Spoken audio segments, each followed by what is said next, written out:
മോഷണക്കുറ്റം ആരോപിച്ച് 17-കാരന്റെ വായിൽ തുണി തിരികെ മർദ്ദിച്ച സംഭവത്തിൽ പത്തനംതിട്ട ഓമല്ലൂരിലെ എലോഹിം ഗ്ലോബൽ വർഷിപ്പ് സെന്ററിനെതിരെ കേസെടുത്ത് പോലീസ്. പഠനവും ജോലിയും വാഗ്ദാനം ചെയ്ത് ഏറ്റെടുത്ത് ഇടുക്കി അണക്കര സ്വദേശിയായ 17-കാരനെയാണ് ക്രൂരമായി മർദ്ദിച്ചത്. രാഹുൽ വിജയൻ വിവരങ്ങളുമായി ചേരുന്നു. രാഹുൽ, മർദ്ദനമേറ്റ 17-കാരന്റെ ആരോഗ്യനില എങ്ങനെയാണ്? എലോഹിം ഗ്ലോബൽ വർഷിപ്പ് സെന്ററിന്റെ പരിപാടി എന്താണ് രാഹുൽ?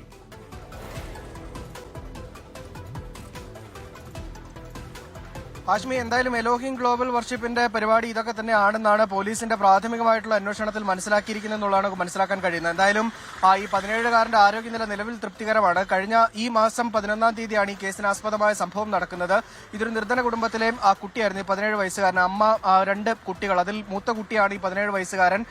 ഈ കുട്ടിയെ പഠിപ്പിക്കാമെന്നും പറഞ്ഞുകൊണ്ട് അതിനുശേഷം ജോലി ഉൾപ്പെടെയുള്ള കാര്യങ്ങൾ വാഗ്ദാനം ചെയ്തുകൊണ്ടാണ് ഈ ഗ്ലോബൽ വർഷിപ്പ് ഈ പത്തനംതിട്ട ഓമല്ലൂരിലുള്ള ഈ സ്ഥാപനം ഈ കുട്ടിയെ കൊണ്ടുപോകുന്നത്. ഈ കട്ടപ്പനയിൽ നടന്ന ഒരു പരിപാടിയിൽ വെച്ചിട്ടാണ്. അതായത് പല സ്ഥലങ്ങളിൽ ഇവർ പോയി ആരാധന നടത്താറുണ്ട്. അതിനിടയിൽ ഈ കട്ടപ്പനയിൽ എത്തിയപ്പോഴാണ് ഈ കുട്ടിയും ഇവരുമായി പരിചയത്തിൽപ്പെടുന്നത് എന്നുള്ളതാണ് ഏറ്റവും പ്രധാനപ്പെട്ട കാര്യം. പിന്നെ ആ കുട്ടീനെ ഓമല്ലൂരിലേക്ക് കൊണ്ടുപോവുകയായിരുന്നു. അവിടെ എത്തി ഈ പഠനം ഉൾപ്പെടെയുള്ള കാര്യങ്ങൾ നൽകാമെന്ന് പറഞ്ഞിരുന്നെങ്കിലും അതിനുള്ള നടപടിയൊന്നും സ്വീകരിച്ചിരുന്നില്ല. പിന്നീട് ആ കുട്ടിയെ ക്രൂരമായ രീതിയിൽ ബാലവേല എന്ന് തന്നെ വേണമെങ്കിൽ പറയാം, എല്ലാ തരത്തിലുള്ള ജോലിയും അവിടെ ചെയ്യിപ്പിക്കുകയായിരുന്നു. പിന്നീടാണ് ഈ 11-ാം തീയതി രാത്രി ഈ കുട്ടിയും ഈ സ്ഥാപനത്തിന്റെ നടത്തിപ്പുകാരായിട്ടുള്ള ആളുകളോട് തനിക്ക് പഠിക്കണം, അതുപോലെ തന്നെ നല്ല ഭക്ഷണം ഉൾപ്പെടെയുള്ള കാര്യങ്ങൾ വേണമെന്ന് ആവശ്യപ്പെടുന്നത്. എന്നാൽ അത് നൽകാൻ കഴിയില്ല എന്ന് പറഞ്ഞുകൊണ്ട് ഈ കുട്ടിയെ മർദ്ദിക്കുകയായിരുന്നു. പിന്നീട് മോഷണക്കുറ്റം ആരോപിച്ചുകൊണ്ടാണ് വായിൽ തുണി തിരികിയ ശേഷം ക്രൂരമായി ചൂരലുകൊണ്ട് അടിച്ച് ആ കുട്ടിയുടെ കാലും കൈയും പുറവും ഉൾപ്പെടെ പൊട്ടുന്ന വിധത്തിൽ മർദ്ദിച്ചത് എന്നുള്ളതാണ് ഏറ്റവും സങ്കടകരമായ കാര്യം. ആ സംഭവത്തിൽ ഈ സ്ഥാപനത്തിന്റെ മാനേജറടക്കം നടത്തിപ്പുകാരായ 3 പേർക്കെതിരെയാണ് കേസെടുത്തിരിക്കുന്നത്. അതായത് റെജീം,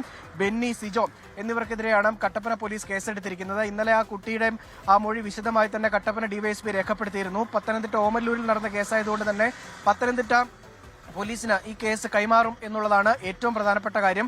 ഈ സ്ഥാപനത്തിന്റെ ഉടമസ്ഥനായിട്ടുള്ള ആള് നിലവിൽ ഈ വിഷയവുമായി ബന്ധപ്പെട്ട് പ്രതികരിക്കാൻ തയ്യാറായിട്ടില്ല എന്ന കാര്യം കൂടി വളരെ പ്രസക്തമാണ്. ഹാഷ്മി,